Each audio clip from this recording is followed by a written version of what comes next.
ईद मुबारक। ईद मुबारक मुबारक।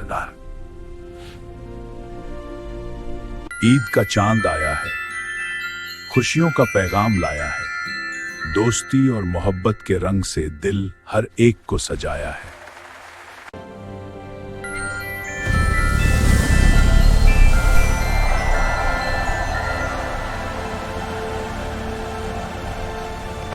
ईद का सफर शुरू हो चुका था।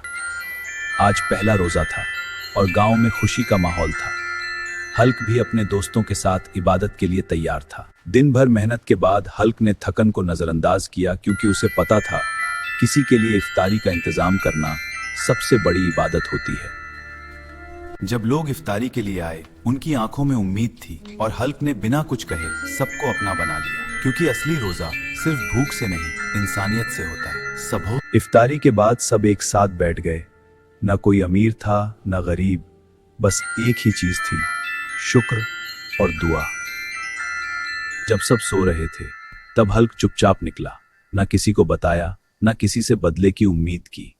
बस एक जरूरतमंद के दरवाजे पर खुशियां छोड़कर चला गया था। दिन में हल्क ट्रक चलाता, मेहनत करता, अपने काम में लगा रहता और जैसे ही इफ्तार का वक्त होता वो सबके साथ बैठकर रोजा खोलता। यही उसकी रोज की आदत बन चुकी थी। तब पूरा दिन मेहनत के बाद हल्क थक चुका था, लेकिन जैसे ही उसने एक बुजुर्ग को परेशानी में देखा, उसने अपनी थकान को भुला दिया, क्योंकि उसके लिए इंसानियत सबसे ऊपर थी।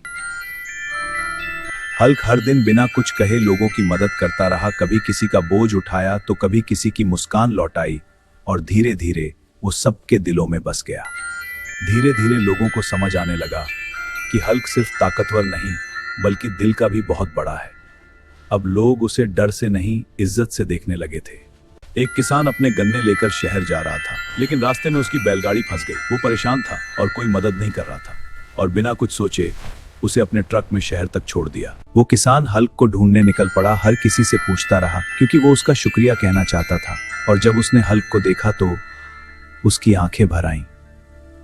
धीरे धीरे ईद करीब आ रही थी और हल्क ने पूरे गांव में एक बड़ी इफ्तारी का इंतजाम किया, जहां गांव और शहर के लोग एक साथ आए। चारों तरफ रोशनी थी और हर चेहरे पर खुशी थी।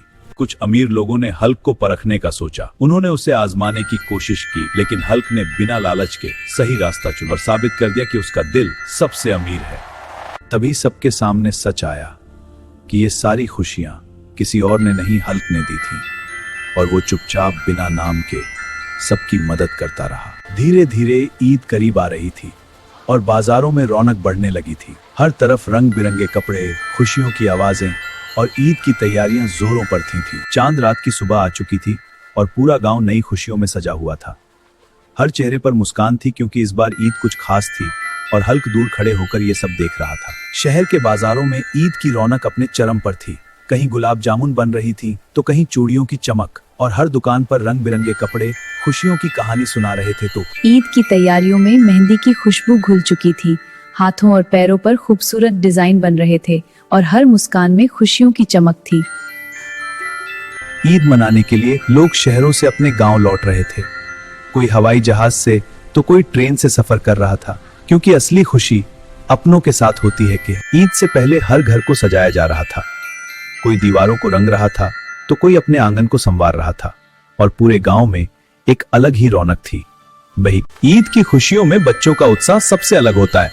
कोई अपने नए कपड़े पहनकर देख रहा था तो कोई उन्हें प्रेस कर रहा था, और कोई अभी अभी बाजार से लेकर आया था।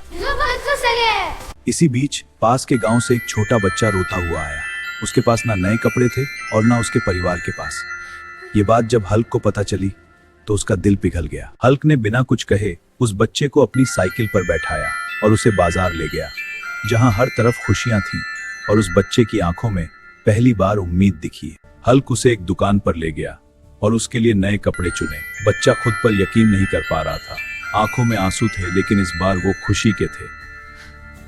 ईद की सुबह नमाज के बाद हर कोई एक दूसरे से गले मिल रहा था।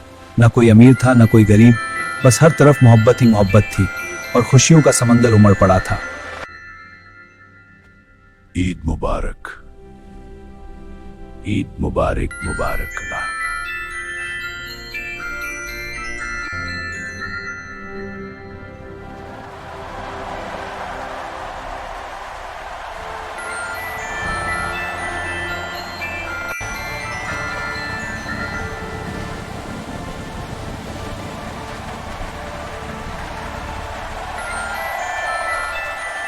ईद का चांद आया है, खुशियों का पैगाम लाया है, दोस्ती और मोहब्बत के रंग से दिल हर एक को सजाया है।